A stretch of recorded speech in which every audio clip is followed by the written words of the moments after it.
hidden the fact that we are different colors, that we are different races. It happened 1 or 2 times that he's asked us about it, and we don't like say, oh no, kind of like ignore it. We're just like, yes, mommy is black and daddy is white.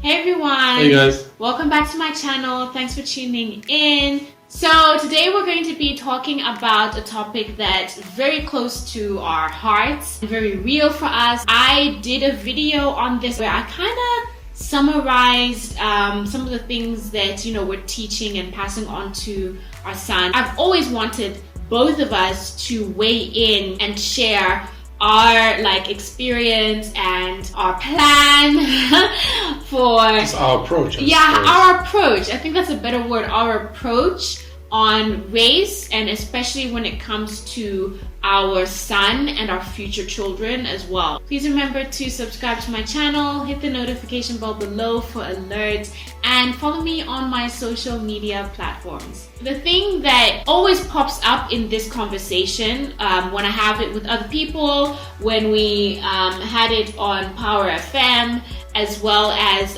in the podcast that I was featured on, is they kind of address it like, when are you planning on talking to your son about race? They have that sort of thing where they say, oh, he's only 3 years old now, so it's a bit early. First and foremost, we always say, but it's never too early. I don't know if it's one of those things that people, they ask that because they think that the conversation about race is always going to be about the history of the country, what happened in apartheid, and that's it. It's all based around what he may experience at his age, right? Yes. So we're not going to tell him about apartheid when he's 3 years old, a world in which mommy and daddy would be thrown into jail. Yeah. For being together. Yeah. That would just blow his mind. Yeah. Right? It is really just about answering some of those questions that he may have. It's not to say that it's not a heavy topic. It definitely is. We don't want Kai to have his first experience, first conversation, first encounter with how people see race in the world outside of our home. We definitely feel like we will be doing a disservice to our son and our children if we don't say anything about it and kind of put them out there to kind of fend for themselves. Your main mandate as a parent is to protect your child and to prepare your child for what's to come. People do that all the time with all sorts of things. People talk to their children about their religious beliefs, their faith, from a very young age. If they're vegan, for example, they start sharing those beliefs and how they go about things from an early age. So for us, we don't look at race differently like that there should be an age that's more appropriate to talk about race. But the conversation we have with him now, when he's 3 years old, is definitely not going to be the same as when he's 16. We always feel like it's irresponsible. It would be irresponsible for us to wait until something happens, until someone says something to him, for him to think, oh, okay, the world looks at me differently, or the world looks at me in a certain way, and comes back home with that hanging over his head,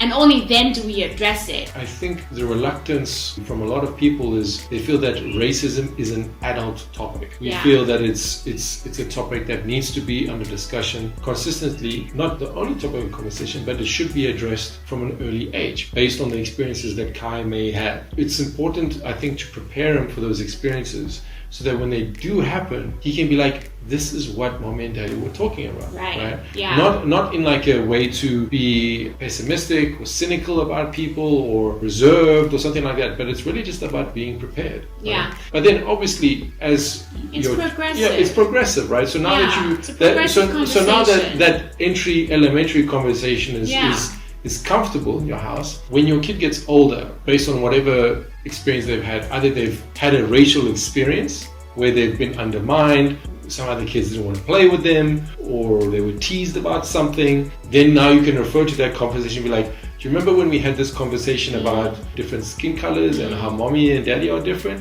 For some people, they don't like that. Yeah.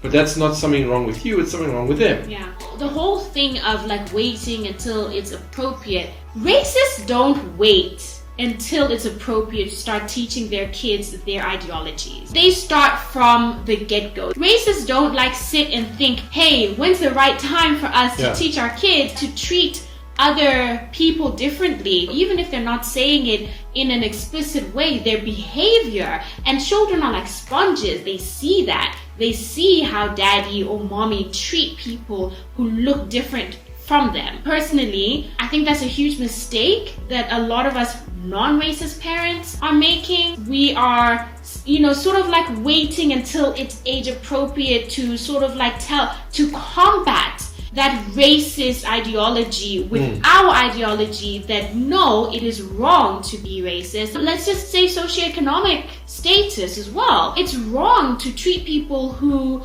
don't have as much as you, for example, in a demeaning way. You teach that to your kids early on, to be kind to everybody. You teach your kids to respect people no matter where they are in society's like levels. We have to be more intentional and more deliberate and fight that racist upbringing that other kids are having. We cannot be placid about it. We cannot be indifferent about it and wait until maybe they're like 10 or 12 years old, because the racists already have a head start. They've had 12 years. They've already like put all of these ideas into their children's heads. Exactly. And now we have to now do not necessarily an unlearning with our kids, but we have to be on the defense rather. We think it's important for Kai to love himself, and part of that loving of himself is understanding or have a very strong sense of identity. Yes. We're all on both sides of the family very, very involved in his life, and it's important that he interacts as much with both sides as possible, so that there's a strong sense of like, I have this side of the family and this side of the family, but everybody loves me. Yeah. When he is strong in his own identity and who he is, if and when that time comes, he is not like knocked over. It's not like a blindsided moment like, wait, hang on a minute, I'm mixed. It needs to come from us, from our home, that you are mixed and it's beautiful. You were made out of love and we brought you into this world on purpose. This wasn't an accident. We thought about everything, but we still wanted to have you. We want the first experience to be positive rather than it being a negative experience that could have even more like a domino effect on him. Yeah, sure, because that's kind of how things are when you are battling with your self-identity, right? Even the smallest, most insignificant comment can really cut quite deep when you don't have the defenses, when you aren't prepared to we deal don't have with that it. armor. You don't have that armor on, and we're really fashioning that armor for him so that when something does happen, and it will, he has an idea of it. He knows that it's not about him. He knows that he shares this world with some really mean-spirited people, even kids, right? Who learn from their parents. They've learned that from their parents. It's important for him to learn the other side of things from us. I feel that my biggest challenge as Kai's dad is that there'll be a point where his own personal experiences based on his race will be something that I do not share with him. Because my lived experience, me growing up as a white kid, becoming a white man, him growing up as a mixed kid, and obviously becoming an adult, that will be different. And there will be a point in time where I, as his father, can only advise him authentically on certain things. You haven't had that lived experience. I haven't had that lived experience to be like, well, when I was growing up, it was like this, and this is what I did. Because the lived experience is different. That's a huge challenge for me as his dad, because my role is to lead him and to prepare him to be a man. But there are some core things in that journey that I cannot authentically give him. I think that's also why it's really important for me as his dad, for him to have access to both sides of his family, because he has uncles on Aisha's side who may be able to help him through that, or very close family friends of mine who may be able to, assist with that or talk to him about that. He will have access to people other than me. So for me, it's more of a personal, selfish thing that there'll be a time where I won't be the guy for that stuff. Right. I still haven't come to terms with it, to be honest. He's still at such a young age where he looks at you for everything. He looks at me for everything. There will be a time when he doesn't. But I know that also I can't deny him that experience by holding on to that thing where I'm the only one you can talk to. So I think that's also why it's important for me personally to speak to him about these things early on, so that he's comfortable in talking about it. He's comfortable in talking about it with me, where he feels like or I can't really have this conversation with my dad because he's white and it may be awkward and I don't know where it's going to go. And I'm glad that you have thought about it. I think a lot of people are like, oh, you're in this like interracial marriage, like you need to face the world at some point. And trust me, we face the world every single day. I think a lot of people have the kind of assumption that a lot of interracial couples, like, they don't think things through, they don't consider things, because so many times before we got married, people have asked questions like, how are you going to raise your children? Like, are your children going to be black or white? You need to like decide, you need to choose, and asking questions as though we haven't talked about it, as if we haven't thought about it. Yeah, we haven't got like blinders on. No, we're living in this utopia. It's a very real thing. It's very real, and we've seen it, we've experienced it. I've been experiencing racial prejudice, racism, and all of that like since I was a child. We've been experiencing it as a couple for 15 odd years. Yeah. That's not new to us. It wasn't big enough for us to not want to have a family, and it was just one of those things that's like, it's an extra challenge, I guess, we need to be very cognizant about. You see this sometimes already on the playground. Sometimes if he's somewhere new or whatever, you have the big kids who aren't necessarily that nice, and they might not want to share their toys with him. As his mom, I'm like, why wouldn't anybody want to hang out with my kid? Because he's just so awesome. He's kind, he's funny, he's thoughtful, he's caring. Obviously, like, I've got my mom goggles on, I think he's the most amazing kid. So I think my biggest challenge would be hearing or seeing someone rejecting him. Full stop, like for whatever reason. But I think it takes it up a notch that someone is rejecting him because he's not their color or their culture, or he has a black mom. It's a pain point already, and it hasn't even happened. That's going to be a very difficult moment for me as his mom. Kids are human. They might be mean, or they might not just be your cup of tea. Fine. But if it's something that he can't even control, that he didn't have any deciding factor in it, that would definitely like hurt. But that's also something that I've always known as a black woman. I would have had children that are considered black anyways. That has nothing to do with the fact that my husband's white and now I'm thinking about that. It's just how the world is, unfortunately. The thing that I'm hopeful for, based on the stuff that we do for Kai and how we raise him, is for him to just be an awesome human being. Having a strong sense of identity and acknowledging other people's lived experience